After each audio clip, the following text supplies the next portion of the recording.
Pinball circuit activated. Ooh, taxi.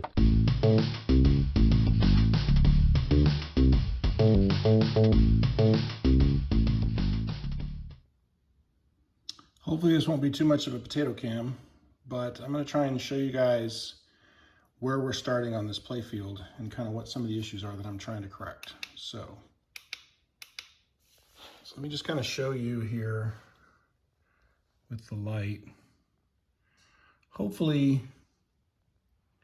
you can appreciate that there's just a little bit of grain in the clear. And I'm going to try and correct that.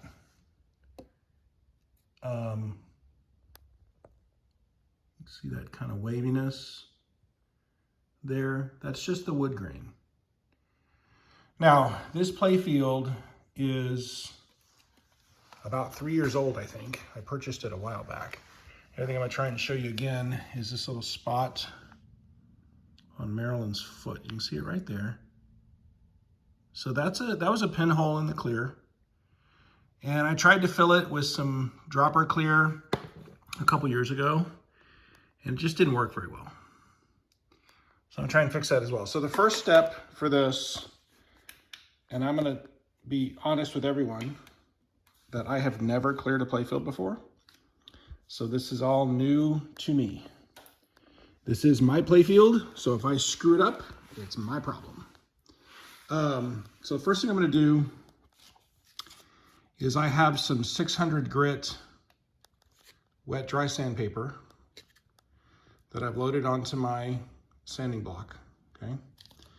And I'm just gonna go over this playfield with this sanding block by hand, and I'm gonna try and just get it flat. So what I'm looking for here is a uniform finish across the entire playfield. So I don't want any shiny areas, okay? If there's shiny areas, that means it's a low spot, and I need to get it flattened out. So I can flatten this. Okay, I'm gonna try and show you guys where I'm at now. So this is after 600 grit, and I've got a nice uniformly dull surface.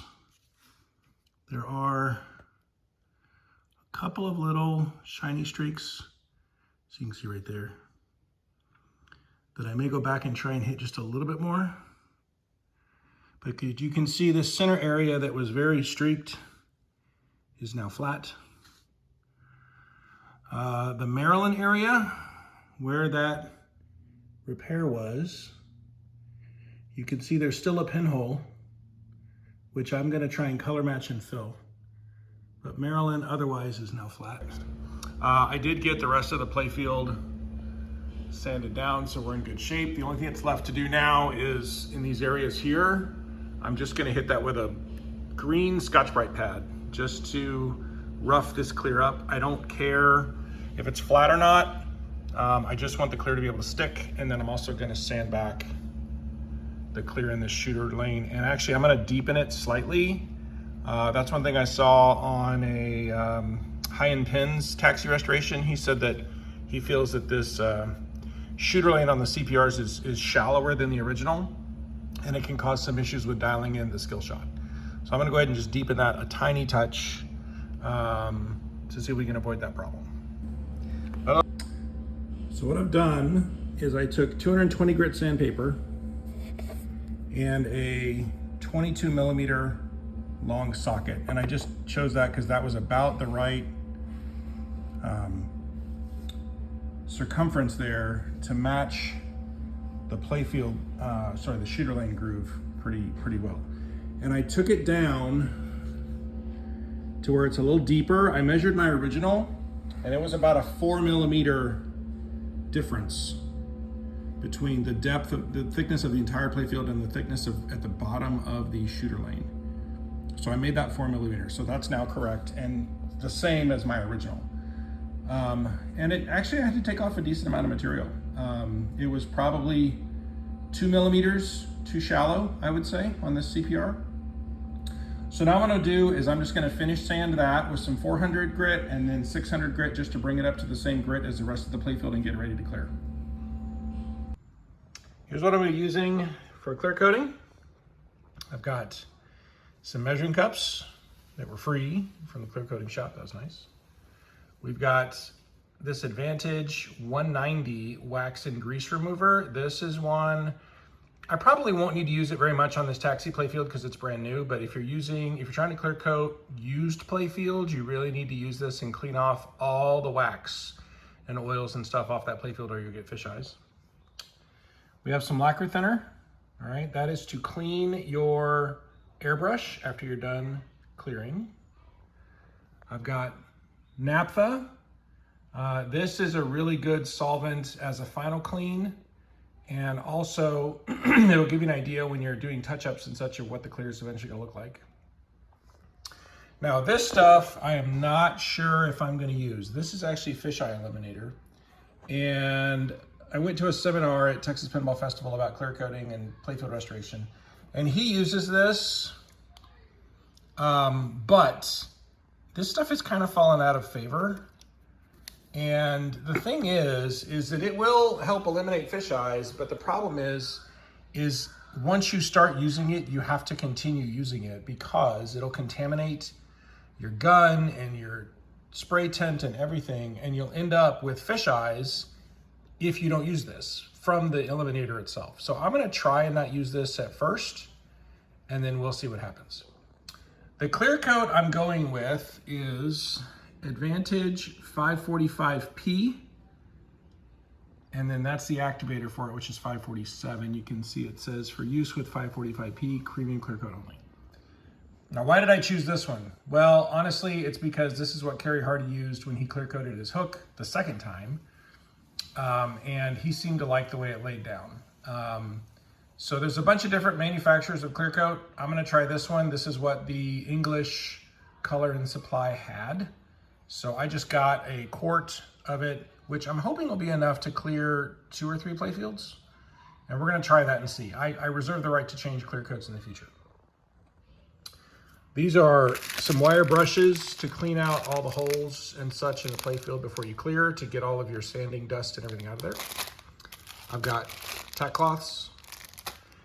These are disposable microfiber kind of paper towels. They're lint-free, so those will be nice for when you're doing your naphtha wipes.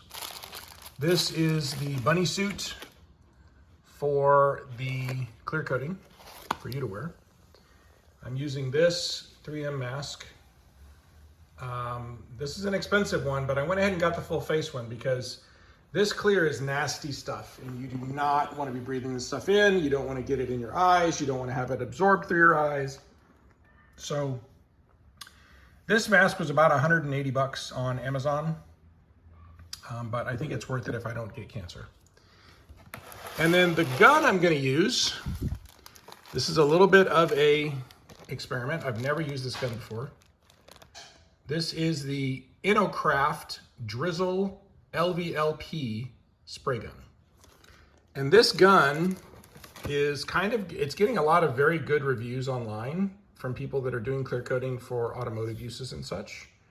It's a low volume, low pressure gun versus HVLP, which is obviously high volume, high pressure. So it's not gonna shoot as much product out at once, but for clear, you don't really need that. And it's getting a lot of good reviews because it doesn't use as much air at one time as an HVLP gun would. And so I'm hoping with my compressor, which is over there, I believe that's a 30-gallon compressor. And that's what I use to shoot my regular paint. But I'll tell you, when I shoot my paint with my HVLP Harbor Freight sprayers, that compressor is working all the time, and it does have some trouble maintaining pressure. Nice thing about this gun is it comes with a air pressure gauge that you can adjust and an oil water separator, which is cool. And then it comes with some other things. It comes with some plumber's tape and instructions and all that stuff. So we're gonna try that gun, and I'm only gonna use this gun for clear. This gun normally is about, I think, $130 or $40. It's on sale right now at Amazon for $85. So I got one of these for $85, which I think is pretty good. That's the same price as the upper end Harbor Freight gun. One of the upper end Harbor Freight guns anyway. And it gets really good reviews. So we're gonna try it out and see. I also have it's in a box over there. I'll show you guys once it's all together. That is an inflatable paint booth. It's 10 by 8 by 8. And it's gonna hopefully help keep all the dirt and trash and dust and whatever else out of my clear. So I will show you guys that once we get it inflated and get ready to go. So that's what I'm doing. Here's my spray booth. It actually worked pretty good. It has a little motor over there that blows air in. Now there is another, I might buy another motor for it because there's another vent in the back that just will blow air into the house itself. But as you can see, it kind of holds itself open with air pressure. And there's vents, if you see those black rectangles on the side, there's vents there to vent out the stuff, and there's filters and things on those. So it worked pretty good. It's kind of windy today, so we used these cinder blocks to weight down the corners just to make sure it wasn't flopping around. But it worked pretty good. A buddy of mine named Ben, who actually watches the channel, has done some clear coating before. He's actually the guy that took me out at TPF for Best Restoration, so he knows what he's doing, and he came over and helped me out with the clear coating process. It went pretty well. I'm pretty happy with it. I'll show you guys the initial result. All right, so here we are. Now this was clear coated about, I'm gonna say an hour ago that we finished with it. And it looks really good. Now, from everything I understand and from what Ben said, you know, this is going to shrink back some as it dries. So tomorrow, it's probably not going to look this good, but we'll see. Here we are after about 12 hours of dry time. So you can see it's still pretty nicely glossy. There's a couple areas that have sunken in, a couple little defects I found, little spots where some trash got in the clear as it was drying in the booth. But that's to be expected. I'm not in a professional spray booth. I don't have professional filtering and all that kind of stuff. So that should all sand out. The clear is actually pretty thick. So it was a lot thicker than I thought it was going to be when it was going down. So I have plenty of material here to sand back, so that's good. So what I'm going to do at this point is let this dry for another 12 hours, and then I'm going to hit it with some probably 800 grit sandpaper and try and just level it out again and get back to that uniformly dull finish. That apparently, from what I've read, that will help with the curing process as well, because when this skin forms initially as it flashes off, it can prevent some of the clear underneath from curing quite as well. So some people recommend you actually sand this back at 24 hours just to take that skin off. And that allows some of the gases and stuff from underneath to come out and for it to clear or to cure a little bit better. So we're going to try that. And then once I get it sanded back with the 800 grit and get it flat, I'm going to let it sit for at least a few days before I try and sand it further and cut it and polish it. So that's where we're at. So what I'm using for this is a wet rag and this wet dry sandpaper. And I'm just going off of what the lights are telling me as far as areas that need to be sanded more.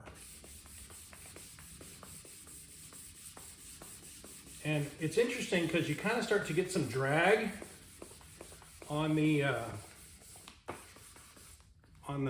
sandpaper when it starts to really bite in. So I try and just go, and again, I don't know if this is right or not. I'm learning as I'm talking. I'm just trying to go until I feel that drag and then clean it.